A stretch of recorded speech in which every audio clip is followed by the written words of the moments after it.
It's time for the main event. It's the Shoe Shine.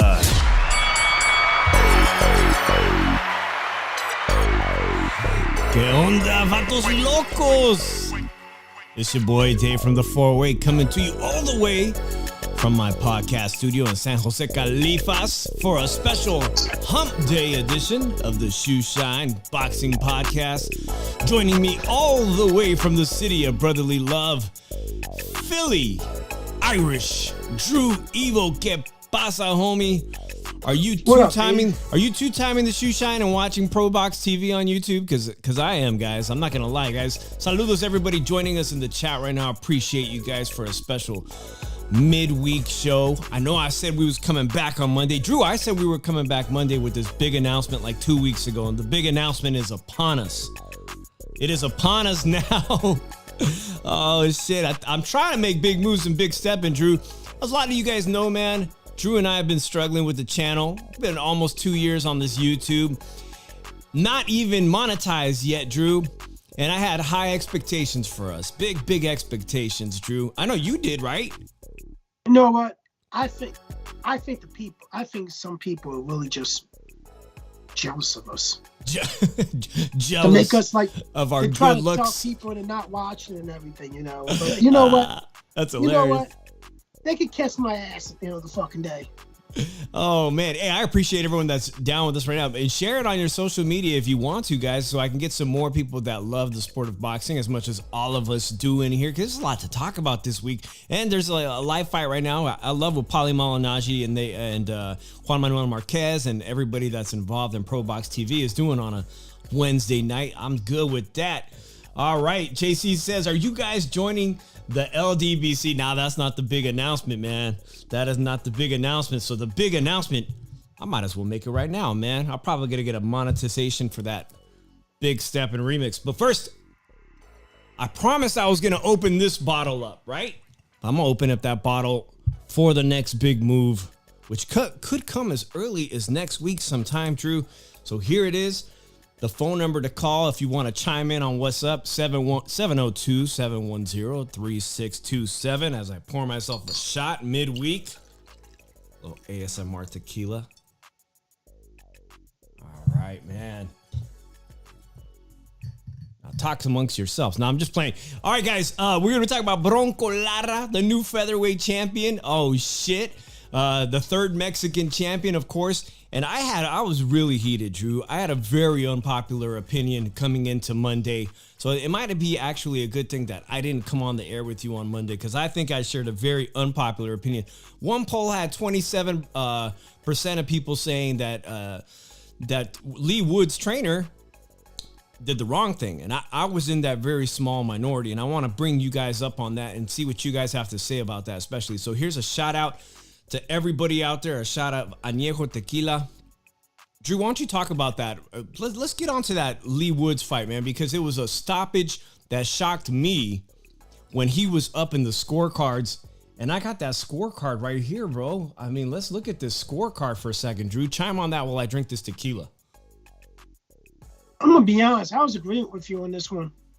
I did say that Bronco Lara was going to win this by stoppage. Yeah, you did. And everything.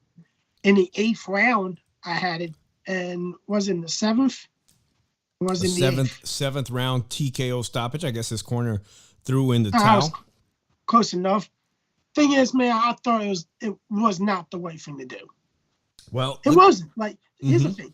First of all, you got 9 seconds left in the round. He's gonna survive the round.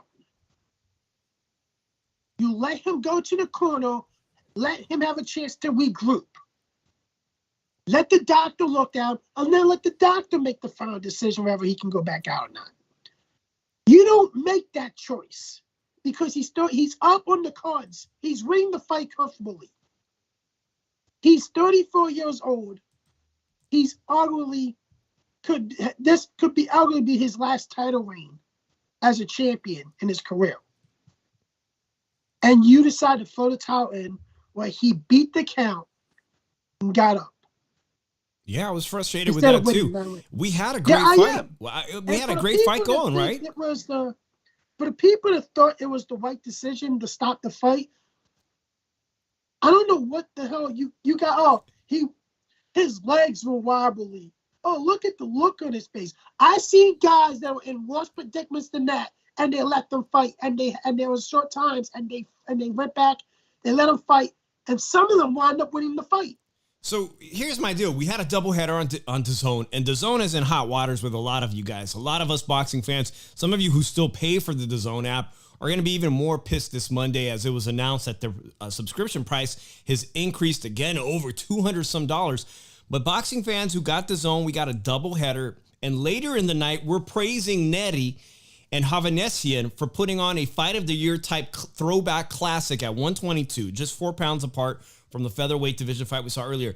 And we're praising those guys, but I can tell you, if you go back and look at Hovhannissian, please let me know how you feel. Call a show. Hovhannissian was in trouble too, and his legs were all the way effed up, just as bad as was Lee Woods with 9 seconds left. And nobody from Hovhannissian's corner threw in the towel. But even furthermore, what pissed me off is that just 2 weeks ago, we had Emmanuel Navarrete El Vaquero move up to 130 to try for history, a legacy move to be a 3-division world champion from Mexico, which only 8 or 9 fighters from Mexico have ever done, right? And he was hurt, and he was on wobbly legs, and he was a current or champion, right? I mean, he's literally just relinquished his 126 title. Lee Woods is the featherweight champion. Emmanuel Navarrete's corner did not once think about throwing in the towel, even though they saw him buy more time with a sneaky but legal tactic of throwing out his mouth guard, Drew, which ultimately gave him like 45 seconds. I would have had no problem with Lee Woods, who knew he was up on, he should have known he was up on the scorecard. In fact, if you look at that scorecard that I had just put up, he was up on every scorecard. This guy was handily outboxing Lara, who had just been mouth breathing in the round previous to that. Yes, they were exchanging thunderous power shots. Yes, he got lazy, complacent. Yes, he lost focus and ate the biggest left hand of the night. He hooked with a hooker and paid ultimately with his corner throwing in the towel. I mean, the first look he had at his corner was, I'm fine, guys. I'm fine. Why'd you do that? Later on, he makes a statement, and everybody's got to come to the defense of his trainer. How about coming to the defense of the fighter who said he was fine? And he said, I'm fine, right? Well, why don't guys, what happened, dude? Look, Drew, I get a lot of shit. People think, oh, Dave's a young guy. He hasn't been watching boxing a long time. I've been watching boxing since the 80s and 90s. I'm in my 40s. And I just remember the kind of fights that most of you have seen, these classic 80s, 90s fights where guys that were world champions somehow manage a way to pull it out.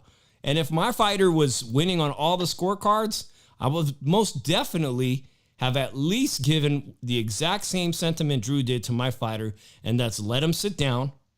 Yes, Lara was coming after him. He could have done other things. He could have clinched.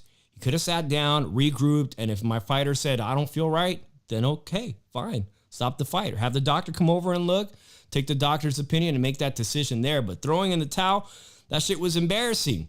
Now, as of someone who's of Mexican-American, I'm happy Mexico's got all these belts and he did it again. Yeah, I'm happy too, man. But I also would have liked to have seen it play out the proper way. Exactly like we saw Tyson Fury, who looked dead against Deontay Wilder, lay on the floor for how many seconds with his eyes in the back of his head, and he got up and won the fight, right? Or draw. Shit, I forget, man. I'm sorry, guys. I'm just ranting. Whatever it was, we got to see it play out.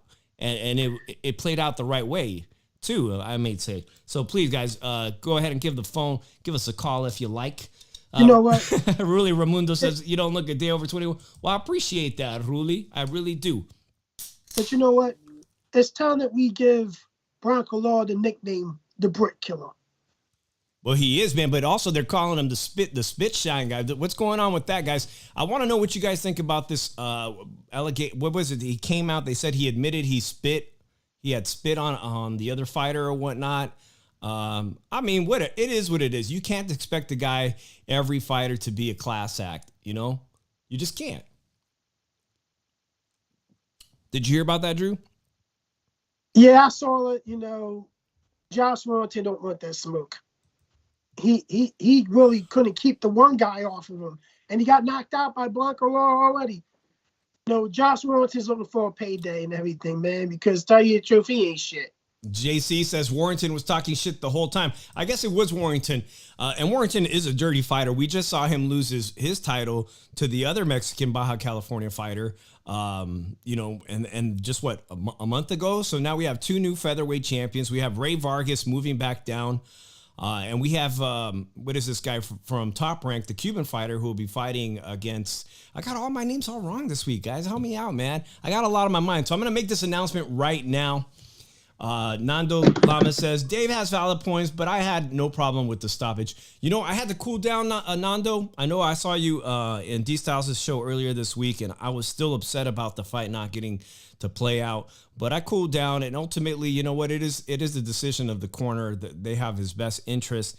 I don't agree with it, but you know, unless something changes in the sport of boxing where your corner can't throw in the towel, then it is what it is. I don't know what Lee Woods gets. If he gets a rematch here, Drew, it was a great fight.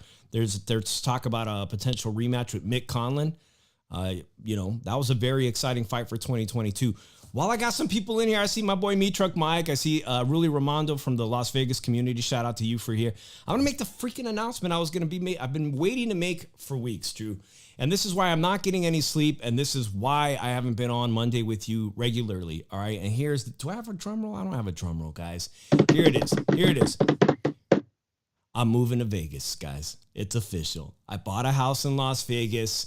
I've been keeping it on the down low. Some of you who follow me on Instagram saw that I had posted some pictures of the prior real estate transaction of how we fixed up the house. It's all said and done. 90% of what's going on. I am moving next Wednesday. I'm moving this weekend. I got to make 2 trips, and it is what it is, guys. I hope it's going to be great for the show. Now, I thought I was going to be moving to Las Vegas unemployed and looking to rebuild my life and start a new career or try to find something in the line of work I already do. But I got an amazing opportunity with my company to relocate and work for them from the state of Nevada. So I'm jumping all over that. I'm going to go full steam ahead and continue to work for the company I work for from the state of Nevada and pay no freaking taxes, Drew. I'm so over these taxes in California. I can't tell you how sick I am of paying so much of my salary in taxes. Some of you may share that sentiment. Some of you may not. What does it mean for the Shoe Shine, Drew? That means I'm going to be boots on the ground. I'm going to be looking to hook up with other shows and collaborate. I will be in Vegas for the Caleb Plant fight. I will be there if the fight between Gervonta Tank Davis and Brian Garcia happens. I'll be there for UFC. I'll be there for everything. If you're coming to Las Vegas and you follow the sport of boxing, you got to hit up your boy, man. You got to follow me on Instagram at shoeshine_boxing.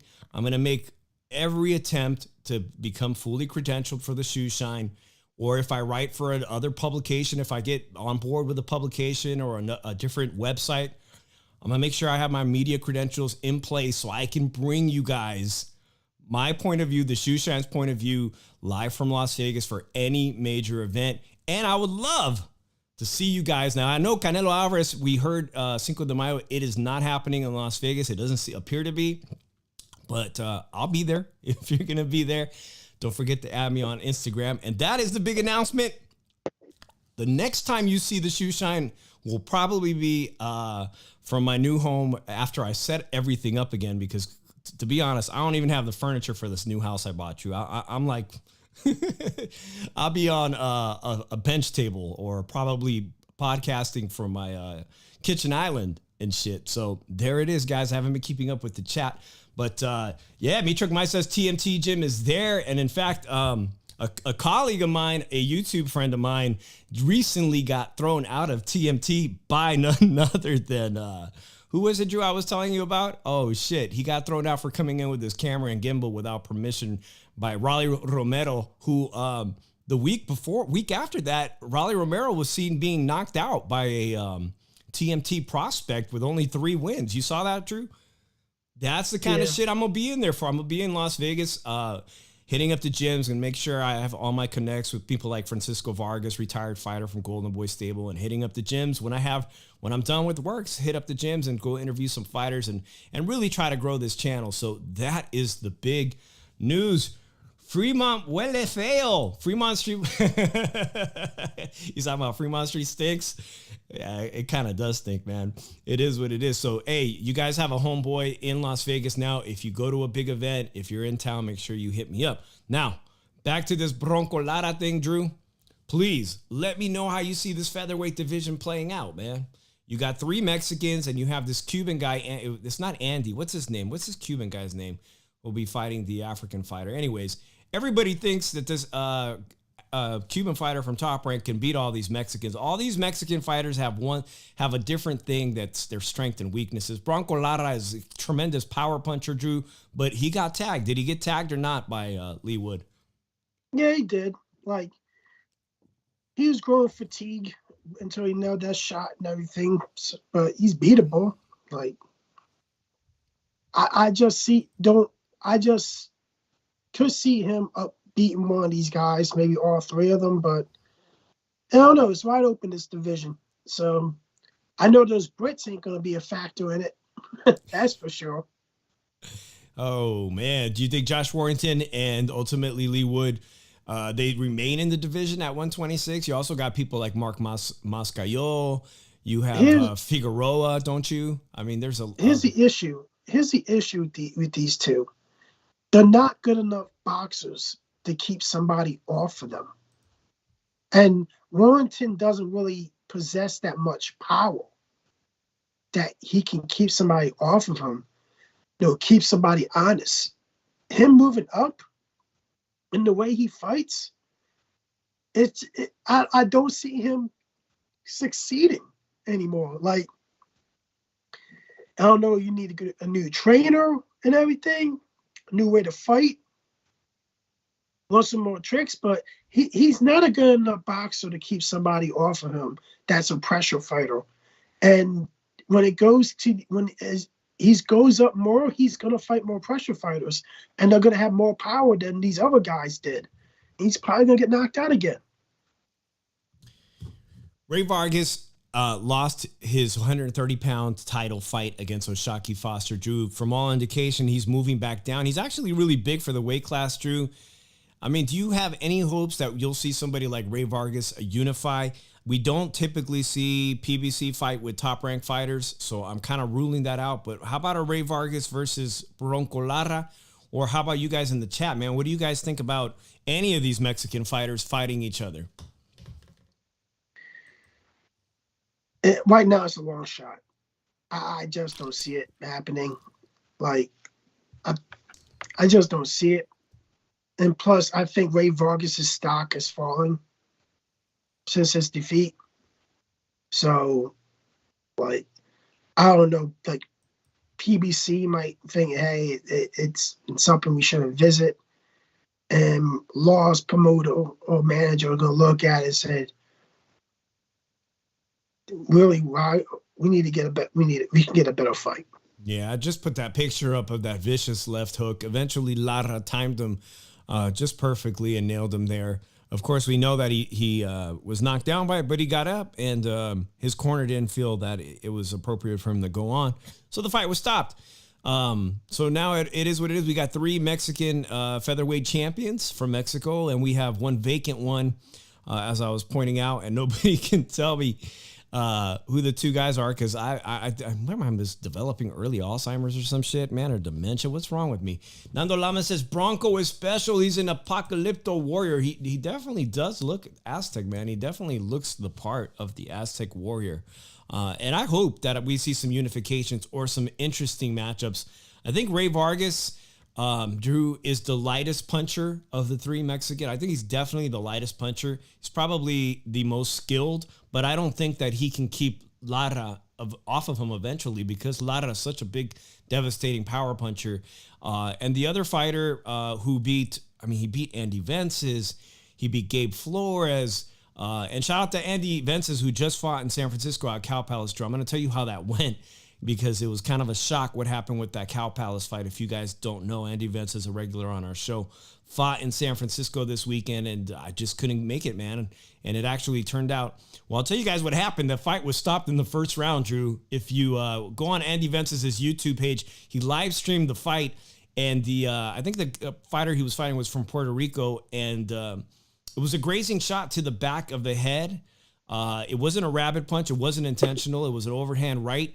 And the fighter complained. The fighter collapsed and said he hit me in the back of the head. And a bunch of commission people came over and they said the fight's over, no contest. So our boy Andy Vance is, trying really hard, his hardest to get back in the win column, gets a no contest in the city of San Francisco. I'm wearing my 49ers gear. Mike, if Mike is still in here, yes, I will represent. I will continue to represent the Niner Nation, the Bang Bang Niner Gang in Las Vegas, even if the Raiders fans in Las Vegas don't care for me. I know there's plenty of Bang Bang Niner fans in the city of Las Vegas. So that's what's going on. Let's move on to the next fight, Drew, because this fight was Luis Neri, also a former world champion from Mexico at 122 pounds. I believe he lost his titles not once, but twice, but even one over a failed drug test. Desperately trying to revive his career with Goldenboy now, being let go of previously. I believe he was with Top Rank, Drew. And they they really delivered a fantastic fight in Southern California.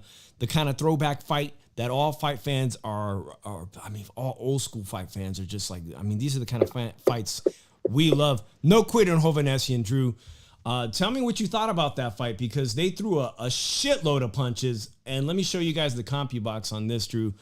Neri threw, wow, look at this. He threw 199, what is this? Let's see, 150 power shots, 45 total jabs. Well, it doesn't look like that much, actually. But it was, it delivered in terms of action, Drew. And ultimately, Hovhanessian, a local Southern California fighter, was dropped. Got up to fight in the next round, and the referee stopped the fight because it appeared Hovhanessian stopped defending himself. So I want to know your opinion about that, man, Drew. Do you think it's more appropriate? See, you see here, he got knocked down, but he got up to continue in the fight, and that's what I appreciate. Yeah, here's the thing. The referee was the one that stopped the fight and everything. He stepped in because he saw he wasn't defending himself. So, I can understand that stoppage. He wasn't defending himself. I have to step in and everything. So it was a great fight, But I look at it like this, people are going to compare that to Ben Davison's dumbass with how he does not, here's the thing. Ben Davison, man, he's always a second trainer of somebody because they don't want him making the decisions during the fight. Because he did say one time that, hey, we gotta stop this fight. He's like, no, you're not. You're the second. I'm the first. I'm the man that decides whether or not we stop the fight. He's like, okay, I'm gonna stop the fight. I don't think he's good. I'm like, dude, this is why he is second for a reason. He's too anxious to get out of there. Like, oh, I got my money. I'm gonna get paid. I'm going the next day and everything. But, man. It was a great fight, right? It was a great fight while it lasted. There was lower weight classes are always going to give you entertainment fights. Yeah, and hey, let's talk about 122. I'm covering my face a bit, guys. Sorry. I know you want to look at my pretty face. But here we have Hovhanessian taking that count, taking it, and getting back up. 122, Drew. Everybody wanted to see a unification between somebody like MJ and your boy Stephen Fulton from Philadelphia, but he's going to be doing something even more courageous, and that's fight the monster, Inoue, who's making his move up. He relinquished all his titles. He was undisputed at 118, and everybody's saying, oh, unify the belts, but Stephen Fulton's like, nah, I will take that challenge. I will fly to Japan. I will fight Inoue in his backyard, in his home country, something that I say, shit, I would love to see more fighters have that kind of courage that Stephen Fulton is displaying by saying, MJ is a champion, but I'm going to take on an even bigger threat, because some people's really have Inoue as pound for pound champion of the world. I don't know where you rank him, Drew, but I think it really is a tough challenge that your boy Stephen Fulton at 122 is going to take on. And he's doing this without the consent of Al Heyman and everything. More guys in the PBC need to look at this and say, hey, and he's taking control of his career. Why can we not? Like Deontay Wilder's starting to do it now, declare himself a free agent, but still doing business with PBC and everything. We'll see how it is. See if he's really telling the truth, if he's a free agent or not. But I this is a real winnable fight for Stephen Fulton. It's a big opportunity. I actually have him winning the fight by decision because I think he'll be too big for Inoue, and how good of a boxer he is. He might be too good and too big for Inoue and everything. But it's going to be an entertaining fight. It's probably going to be a close fight, but Stephen Fulton might pull out the decision and everything. And people need to start putting respect on his name for it. Yeah, I want to give a shout out to I'm sorry, Drew. Shout out to my homegirl, Mom Food Planning Things, a YouTuber here. And if she just joining the broadcast and you didn't hear and you're still here, Mom Food Planning Things, the big announcement I had is your boy Dave from the 408 will no longer be Dave from the 408. I don't know what I'll change my name to, but I'll be moving to Las Vegas next week officially. It's been in the works for a long time, Drew. Technically, you're still from the 408. Well, technically, I was born and raised in the 415, So technically, I somehow, you know what happened, Drew? I used to call in, just like people call in our show, which, hey, the phone line's open, Drew. I used to call in a sports show, and the sports show would see my area code, and I became a regular on a different show. I won't name this show, but I became a regular, and they'd just be like, oh, it's Dave from the 408, and it just stuck. But that was just because I was dialing from my landline. But I don't know what I'm going to call myself. I don't even know if the Shoe Shine, if I'll keep this YouTube channel the way it is. Maybe it'll be more advantageous for me to change it to Shoe Shine Sports, Shoe Shine something, Shoe Shine fucking Travel and Leash. I don't know. Probably I'll come up with a second channel. Let me know your thoughts on that. If you guys have a YouTube channel, if you watch a lot of YouTubers that do different content, give me your thoughts. Drop me a comment on that. Chicano Prophet, good to see my boy from Al Chile and here says, it'll be good to know someone in Vegas. Absolutely, Chicano. And by the way, I still remember some of our conversations about some of the adventurous type of things you wanted to try. And I'm not talking, what, I'm talking about that and this and that. And Las Vegas will be the perfect place to try some of those things for sure, Chicano Prophet. So shout out to my boy. Mom Poo says, congratulations, Shoe Shine. So, Drew, 122, man, Neri lost his title, right? I was saying he lost his title, looks to regain it, had a tremendous win, but he took a lot of punishment from Hovhanessian. There is a potential fight that they could be made with that other MJ Akhmadaliev, which I love watching that fighter. Maybe he can get a crack at him, but as far as Stephen Fulton, he'll be taking on Inoue. And the question for this year, for 2023, is what happens if Inoue does beat Stephen Fulton? Does he create a pathway to then become undisputed at 122? He did start off in the even smaller weight classes, Drew. You're saying, no way, dude, Fulton beats him. Fulton will be the first guy to stop him. I didn't even have Fulton beating Figueroa. Was it Figueroa he fought? Yeah, I had Fulton beating Figueroa too. But, here's the thing. I just think he's going to win the fight by decision. I just don't, it's going to be a close fight, but Stephen Fulton finds something deep to pull out and win this fight. But whoever wins this fight is probably going to have a path to undisputed but the only problem is DAZN, which has MJ on it, is going to say, oh, the monster has to come here. No. You got to come to Japan and fight him. Mm-hmm. Bigger name. That's why I think these fights will not get made. So you don't see the pathway that Inoue had. It was very easy for him to get that Paul Butler fight. Nobody even knew who Paul Butler was. Paul Butler was like, I'll fight you. Sure, why not? I'll go to Japan and fight you. Like you said, he went to Japan and lost that his own title very easily. But Dave, you got to look at it like this. He went there knowing he's going to get his ass kicked. He went there for a payday. He didn't want to fucking engage in him. So Like, of course, I'm gonna go there and not engage it and get a free payday. Hey, I'll lose my fucking belt, less money out my pocket for sanctioning fee and everything, and say fuck it, have a nice, beautiful day with myself and enjoy some sake and some sushi and enjoy the walk around Tokyo and Saitama.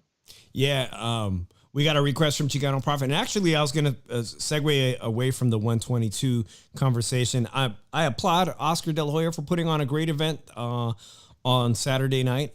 Sugar Shane Mosley's son didn't look impressive to me. I don't know where Sugar Shane Mosley's career is going, but he always seems to have signs of his father of greatness. And then he has performances that look like he was given a freebie, right? So, but in general, it was a pretty good card on DAZN, a great Saturday, another actually fantastic doubleheader. If you're watching Pro Box TV on a different, you know what? Don't leave the shoe shine, but open up your phone or open up your laptop. The main event on Pro Box is starting. It's Manuel Gallegos versus Richard Van Iskelen, and it looks like it's going to be, I think it's going to probably be a great fight. But anyhow, Drew, you see what Chicano says? Y'all never covered the possibility of Josh Taylor versus Teofimo happening next, if I remember correctly. And since because that shit ain't fucking happening. Why won't it happen? They're gonna try to outprice themselves again, thinking that they're pay-per-view stars, Teofimo and his dad. Like, it's all usual. I don't give a fuck about Teofimo Lopez. He already ducked Regis Prograis. I think he's baiting you. I think Chicano's baiting you into talking shit about Teofimo. Regis Prograis. Everybody ducks Regis Prograis, the 140-pound champion. Even Jose Ramirez ducked Regis Prograis. Hey, Jose Ramirez is fighting a former 135-pound fighter. That's an outstanding.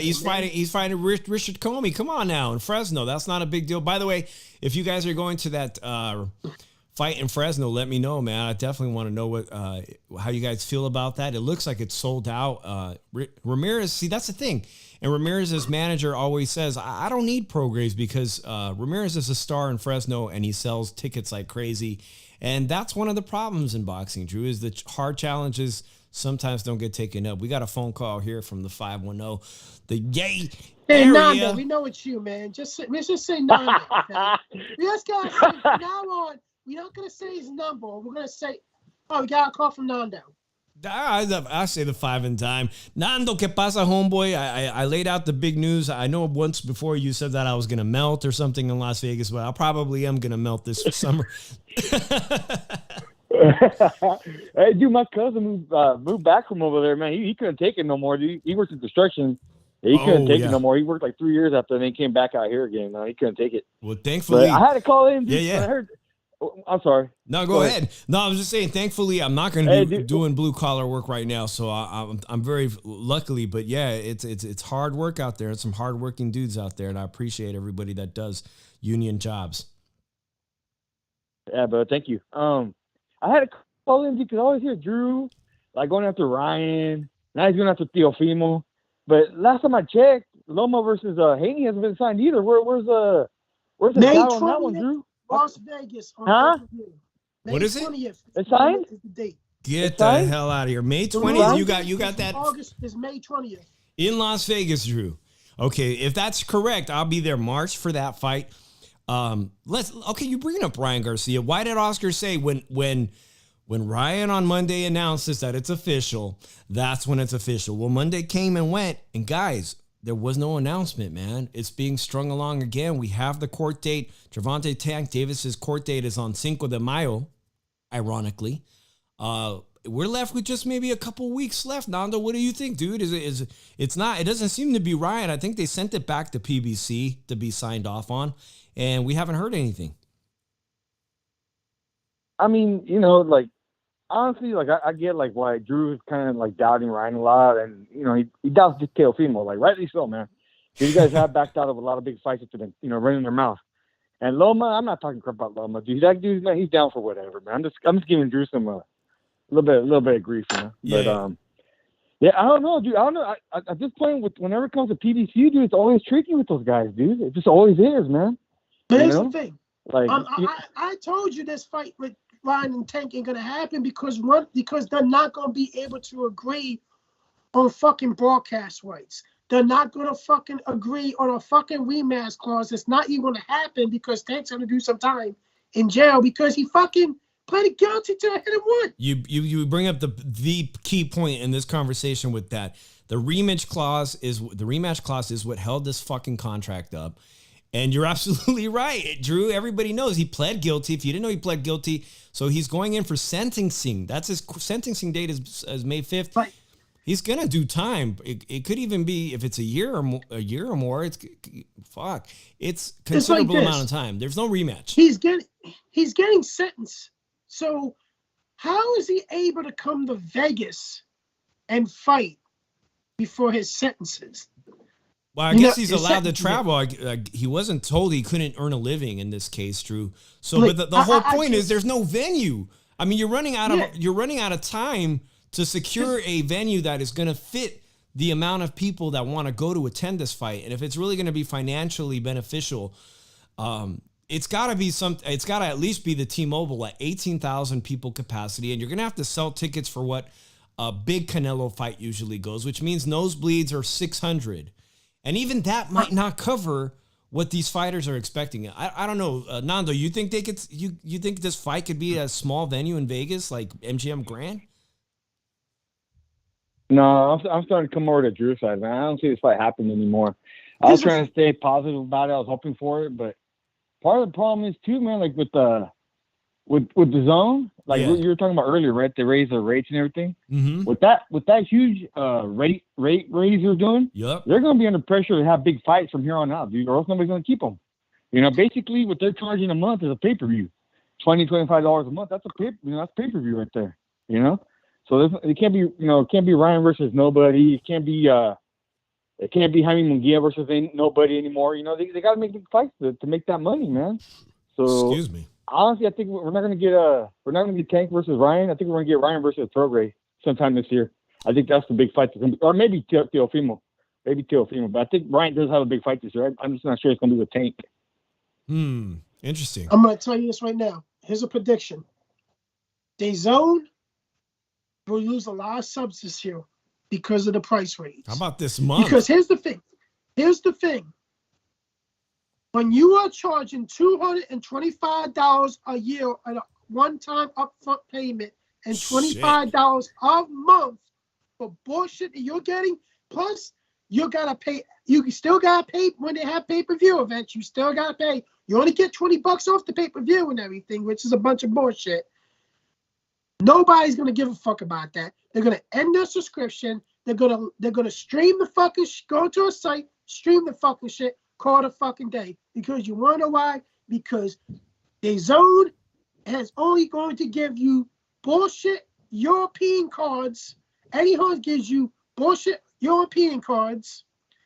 And then Oscar is gonna, and then staff and management with Jaime here is going to give you a fight with nobodies, and Ryan's gonna be fighting fucking weight bully other motherfuckers.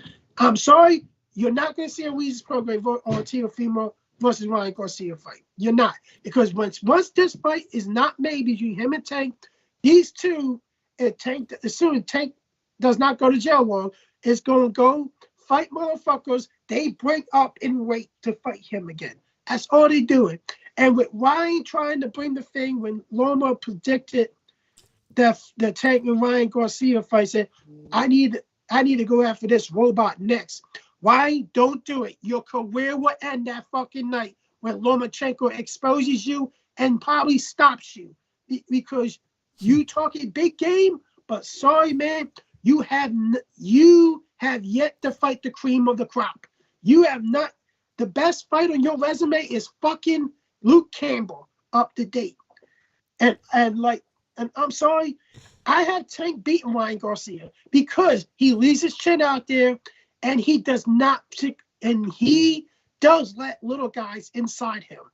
And damn, pause. I should have said like that's fucked up way out to say that shit. Hey Nando, you know how excited I am. You know, in California, I can't go on sports. We can't go to sports websites like DraftKings and whatnot and legally place bets.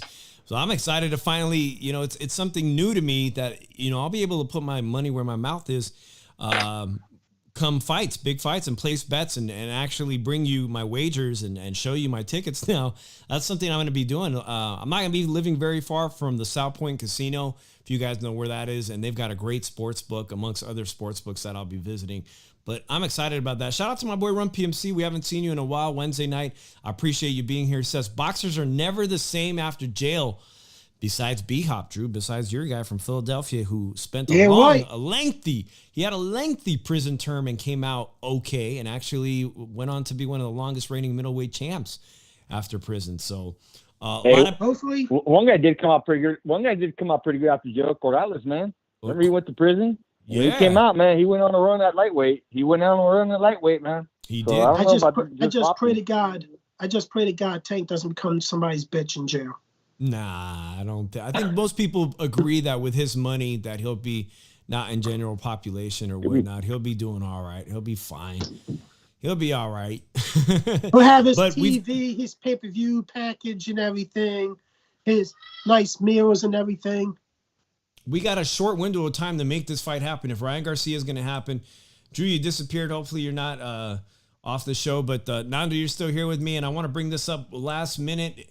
It's fight week for these two guys, for these two, if you want to call them clowns, whatever you want to call them, man. We'll transition to that. Nando, did you hear this shit from Suleiman and WBC that they say should Jake Paul win, the WBC is going to give him a ranking and rank him in the cruiserweight division. That same courtesy will not be extended to Tommy Fury. You hear about this, Nando? You know what, Dave? I'm in my 40s also, dude. Yeah. It's just the world we live in nowadays, man. Like, I was watching the WWE pay-per-view last week. Yeah. And one of the other Paul brother came out on that, right? Like, he's supposed to be going to WrestleMania, right? The other Paul brother. It's just the world we live in, man. These guys are stars to the younger generation. And, I mean, I'm not interested in the fight at all. I'm not interested in either guy. But for whatever reason, man, the younger generation, they're enjoying it. They're into it. They're paying for it. I mean, more power to them, I guess, but to me, it doesn't affect my life at all. Yeah, this Saturday, it's going to be pay-per-view. First of all, I was talking with Drew, and I'm completely shocked. Nobody fucking told me that Showtime dropped their deal or arrangement with Most Valuable Promotions, which is Jake Paul's boxing company that also handles Amanda Serrano. News to me. I thought this shit was going to be on Showtime with Steven Espinoza. Of course, Showtime's budget being massively cut. It's been well known by people who follow stocks that Showtime's been told, should be. Get your shit together and stop spending money on some ridiculous shit. But somehow Top Rank is co-promoting this thing, dude, on pay-per-view this weekend. What are your thoughts on that, Drew? I mean, the hell's going on here with that? Well, it's like an experiment.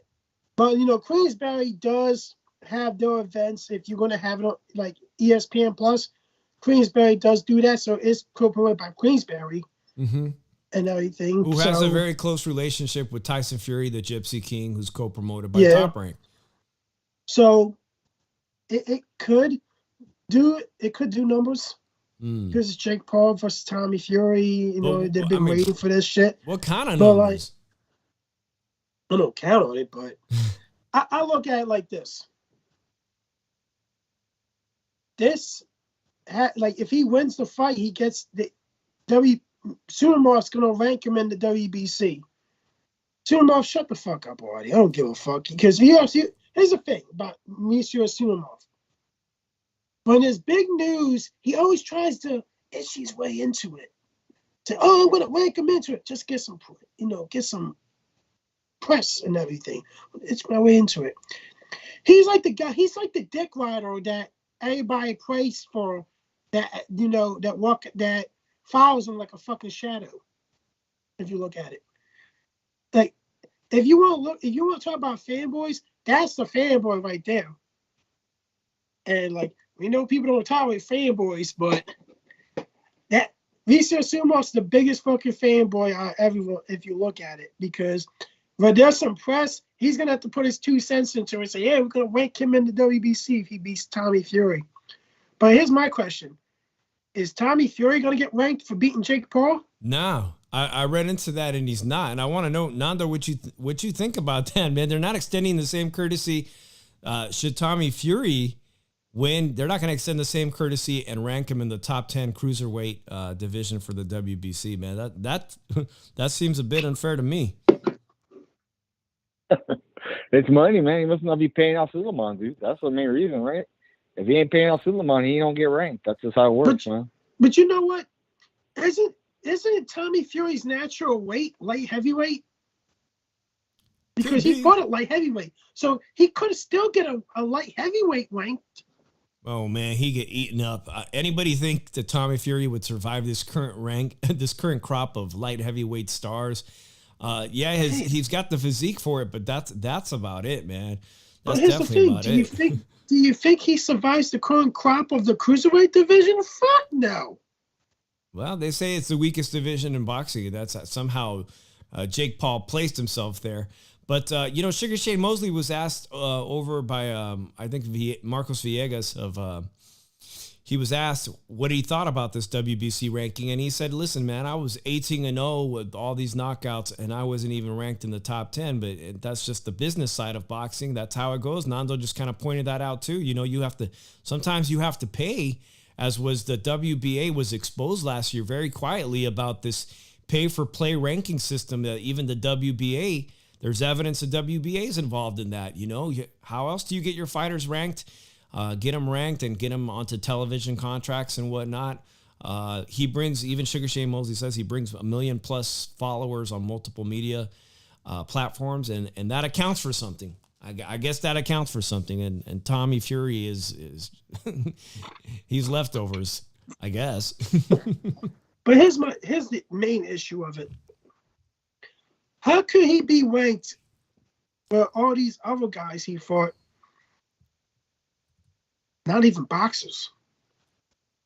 Like, seriously, how can you rank somebody like that? How? Yeah, we know he's fought, MMA fighters galore. Speaking of MMA fighters, Drew, last week before we left off, we're going to segue into wrapping up the show, Nando. Nando, I appreciate you calling, man, all the time. All right, thank you. Hey, Nando, make sure you tune in because the next time the Shoe Shine comes on, I'm going to be in my house in Vegas, man. So I appreciate you being a great caller. The great Nando, everybody. Every time, Dave. Every time, Dave. Thank you. Shout out to Nando from the Bay Area, Drew. I was just saying, Austin Trout, who gave Canelo Alvarez a hell of a fight in Canelo Alvarez's career, fought bare knuckles, and he fucked up that Diego Sanchez, who used to be from the UFC, a big UFC star. I don't know what Diego Sanchez was thinking, but, they always mix up boxers with MMA guys at BKFC with bare knuckle fighting championships. And he messed them up, man. So I don't know, Austin Trout, if he's going to make his way back. Some other guys have tried it and come back to boxing, gotten one or two bigger fights. It did not work out for Paulie Malignaggi, but for Paulie Malignaggi, I got to tell you guys, if you're a fan of Pro Box, man, right now the main event is on Manuel Gallegos. I think is working. Richard Van is winning this fight. It's very interesting. I'm a big fan of what they're doing over there. Drew, we're going to wrap up the show, but I wanted to ask you, man, I'm going to get into this real quick into our goodbye music. I saw your boy Danny Garcia is in the news this week from Philadelphia. He's moved up in weight. He's no longer at welterweight division. Keith Thurman is going to fight Spence at 154 pounds, but Danny Garcia says he wants to fight Lara, the Cuban fighter who for the middleweight strap, but at a catchweight. Well,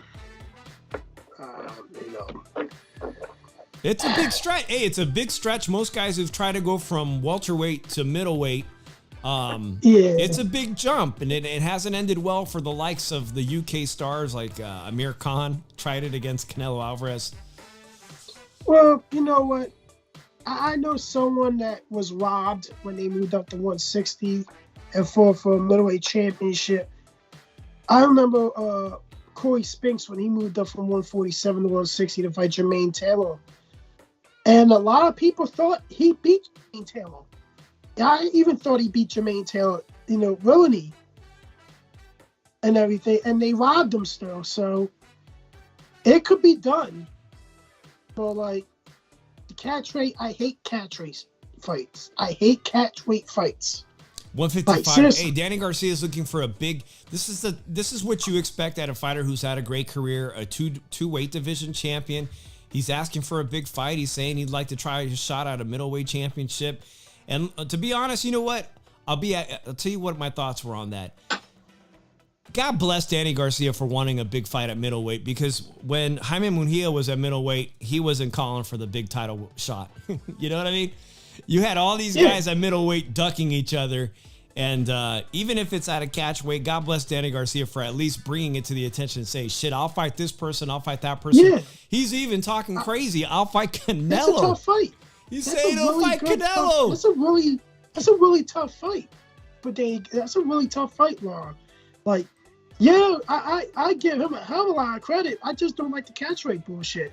Like, tell you the truth, he's not even a middleweight, and he's taking a harder fight, unlike him here. Yeah. And everything. And then here's the other thing. Zotto versus Gabe Rosado?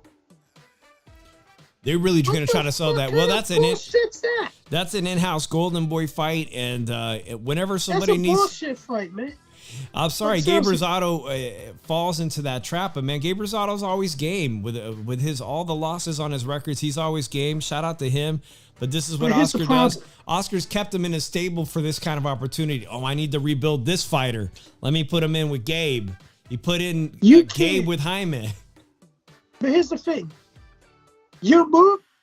Zotto loses his first fight, getting dominated by Beaver and everything. Then you bring up a guy from 160 to fight him? Like, seriously? Yeah, I don't like the fight. I think it's a terrible bounce back fight for him. At least fight a fucking light heavyweight. Like, what the fuck? Like, I don't want to see him bring up another guy. You're doing enough with Ryan Garcia. Why the fuck are we doing it with fucking Zotto? Hey, Zotto got his ass kicked and got a boxing lesson from Beaver. Fight a fucking light heavyweight, motherfucker. Like, seriously. Like, it's a bunch of bullshit. I don't care for the fight. I don't give a fuck about the fight and everything. Like, everybody, he beat Gabe Rosado. Gabe Rosado, I love Gabe Rosado, man. He's from Philly and everything. He has 14 fucking losses. Do I give a flying fuck about the fight? No. Oh, man, shout out to my boy Chicano Prophet. Make sure you check out his channel, Al Chile Boxing. He says, always game. We know Dave is a zurdo protector. I'm not really that big of a fan. I think he said that after he took this loss, he's been traveling the world, going to Dubai and places. I'm like, man, give me that lifestyle. How about I fucking take a loss and just travel the world? He needs to do what Deontay Wilder did. Take a fucking drug, go in the next dimension, act high for fucking 14 hours, and call it a fucking night. Hey, our boy Sonteo Media just joined us. He missed the big announcement earlier, Sonteo Media, so since you're listening, I'm going to make this announcement one last time. The next time you see the shoe shine, your boy Dave will be living in Las Vegas, as I bought a house in Las Vegas, and after a long time, my wife and I have made the decision to leave the great state of California and all the great memories, so you will definitely see me next week sometime. Make sure you hit the notification so you know I got to set up my studio at the new house and get everything dialed in.